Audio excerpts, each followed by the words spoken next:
Hello friends, അനയാസ് dream വേൾഡിലേക്ക് എല്ലാവർക്കും സ്വാഗതം. ഇന്നൊരു കോളിഫ്ലവർ മസാലയുടെ റെസിപ്പി ആയിട്ടാണ് വന്നിരിക്കുന്നത്. അപ്പം നമുക്ക് സമയം കളയാതെ വീഡിയോയിലേക്ക് പോകാം. അപ്പം ഞാനൊരു 200 ഗ്രാം കോളിഫ്ലവർ എടുത്തിട്ടുണ്ട് കേട്ടോ. അപ്പം വൃത്തിയാക്കിയതിന് ശേഷമാണ് 200 ഗ്രാം കോളിഫ്ലവർ. അത് മഞ്ഞൾപ്പൊടി ഉപ്പും ഇട്ട് വെള്ളം തിളപ്പിച്ച് അതിനകത്തൊരു 10 മിനിറ്റ് ഇട്ട് വെച്ചിട്ടുണ്ട്.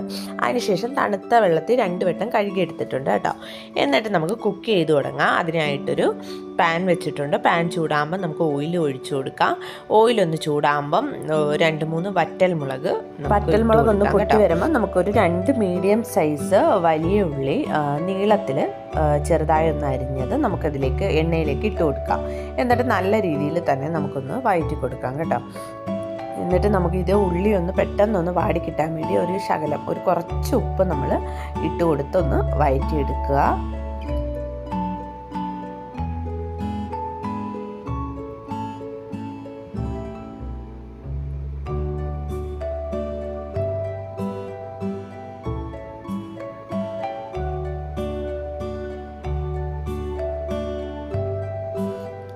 ഉള്ളി ഒന്ന് ഒരുവിധം വാടി വരുമ്പോൾ നമുക്ക് ഇഞ്ചി വെളുത്തുള്ളി ഒന്നി ചതച്ചതോ അല്ലെങ്കിൽ പേസ്റ്റ് ആയാലും കുഴപ്പമില്ല. ഒരു ചെറിയ കഷ്ണം ഇഞ്ചി 3-4 അല്ലി വെളുത്തുള്ളിയും കൂടെ ചതച്ചത് നമുക്കിതിലേക്ക് ചേർത്ത് കൊടുക്കാം.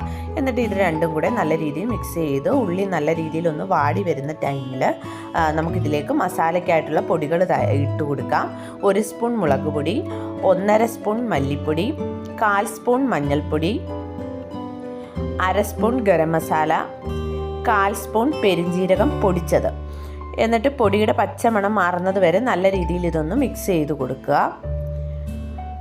പൊടിയുടെ പച്ചമണം മാറുന്ന ആ ഒരു ടൈമിൽ നമുക്കിതിലേക്ക് ചെറിയൊരു തക്കാളി ചെറുതായി കട്ട് ചെയ്തതും എരിവിനാവശ്യമായിട്ടുള്ള പച്ചമുളക്, കറിവേപ്പില ഇതും കൂടെ ഇട്ട് നല്ല രീതിയിൽ തന്നെ ഇതൊന്ന് മിക്സ് ചെയ്ത് കൊടുക്കുക.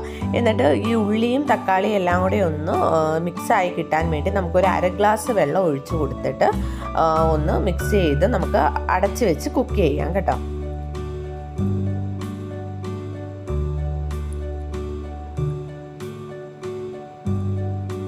അപ്പോൾ ഇത് നല്ല രീതിയിൽ തന്നെ കുക്കായി കിട്ടിയിട്ടുണ്ട്. തക്കാളിയും ഉള്ളിയും പച്ചമുളകും എല്ലാം നല്ല രീതിയിൽ തന്നെ ഇതിൽ കിടന്ന് കുക്കായിട്ടുണ്ട് കേട്ടോ. ഇനി നമുക്ക് ഇതിലേക്ക് വൃത്തിയാക്കി വെച്ചിരിക്കുന്ന കോളിഫ്ലവർ ഇതിലേക്ക് ഇട്ട് കൊടുക്കാം. ഇത് ആദ്യമേ 1/2 ഗ്ലാസ് വെള്ളം ഒഴിച്ച് ഉള്ളിയും തക്കാളിയും പച്ചമുളകും ഒക്കെ ഒന്ന് കുക്ക് ചെയ്തതുകൊണ്ട് പെട്ടെന്ന് തന്നെ കോളിഫ്ലവറിൽ മിക്സായി കിട്ടും. എന്നിട്ട് നമുക്കിതിലേക്ക് മിക്സ് ചെയ്തതിന് ശേഷം നമുക്ക് 1 ഗ്ലാസ് ചൂടുവെള്ളം ഒഴിക്കണം. ഇത് മുങ്ങിക്കിടക്കുന്ന ഒരു പരുവത്തിൽ നമ്മൾ വെള്ളം ഒഴിച്ചത് കുക്ക് ചെയ്തെടുക്കണം കേട്ടോ. അപ്പോൾ കോളിഫ്ലവർ മസാല ആയതുകൊണ്ട് തന്നെ നല്ല രീതിയിൽ ഇതൊന്ന് പറ്റിച്ചെടുക്കണം. അപ്പം നമുക്ക് അടച്ച് വെച്ച് കുക്ക് ചെയ്യാം.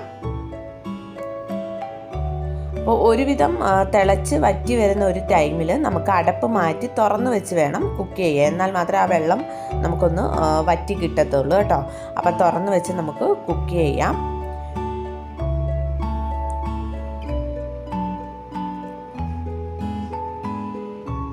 ഇപ്പോൾ ഇത് നല്ല രീതിയിൽ തന്നെ വെള്ളമൊക്കെ വറ്റി കിട്ടിയിട്ടുണ്ട് കേട്ടോ. അപ്പം ഞാൻ ഈ ഒരു പരുവത്തിലാണ് ഗ്യാസ് ഓഫ് ചെയ്യുന്നത്. അപ്പോൾ ഗ്യാസ് ഓഫ് ചെയ്യുന്നതിന് മുന്നേ നമുക്കിതിലേക്ക് 1/2 സ്പൂൺ ഗരം മസാല ചേർത്ത് കൊടുക്കണം. നമ്മൾ ആ പൊടികൾ മസാല തയ്യാറാക്കുന്ന ടൈമിൽ നമ്മൾ ഗരം മസാല ചേർത്തിട്ടുണ്ടായിരുന്നു.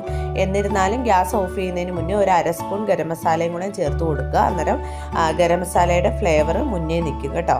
എന്നിട്ട് ഇതിൽ ഒന്ന് മിക്സ് ചെയ്ത് കൊടുക്കുക. ഗരം മസാലയും കൂടെ ചേർത്ത് ഒന്ന് മിക്സ് ചെയ്ത് കൊടുക്കുക. പിന്നെ കറിവേപ്പില ഉണ്ടെങ്കിൽ മുകളിൽ കുറച്ച് കറിവേപ്പിലയും കൂടെ ഇട്ട് കൊടുത്തിട്ട് നമുക്ക് ഗ്യാസ് ഓഫ് ചെയ്യാം കേട്ടോ. അപ്പം നമുക്ക് വീട്ടിൽ ചിക്കനോ മീനോ ഒന്നും ഇല്ലാത്തൊരു ടൈമിൽ നമുക്ക് ചിക്കൻ്റെ അതേ ടേസ്റ്റിൽ ഒരു കോളിഫ്ലവർ മസാല തയ്യാറാക്കി എടുക്കാം. അപ്പം ചോറിൻ്റെ കൂടെയും ചപ്പാത്തിയുടെ കൂടെയും ദോശയുടെ കൂടെയും ഒക്കെ കഴിക്കാൻ പറ്റിയ ഒരു കോളിഫ്ലവർ മസാലയാണ് കേട്ടോ. അപ്പോൾ ആരെങ്കിലും ഇത് ട്രൈ ചെയ്ത് നോക്കിയിട്ടില്ലെങ്കിൽ ഒന്ന് ട്രൈ ചെയ്ത് നോക്കുക. തീർച്ചയായും എല്ലാവർക്കും ഇഷ്ടപ്പെടും കേട്ടോ. അപ്പോൾ എല്ലാവരും ഇതൊന്ന് ട്രൈ ചെയ്ത് നോക്കുക. കമൻറ്റിലൂടെ അഭിപ്രായം ഒന്ന് അറിയിക്കുക, ലൈക്ക് ചെയ്യുക, ഫ്രണ്ട്സിന് വീഡിയോ ഒക്കെ ഒന്ന് ഷെയർ ചെയ്ത് കൊടുക്കുക. നമ്മുടെ ചാനൽ ആരെങ്കിലും സബ്സ്ക്രൈബ് ചെയ്യാതെ കാണുന്നുണ്ടെങ്കിൽ ഒന്ന് സബ്സ്ക്രൈബും കൂടെ ചെയ്തേക്കണേ. അപ്പോൾ അടുത്ത വീഡിയോയിൽ കാണുന്നവരെ എല്ലാവർക്കും ബൈ.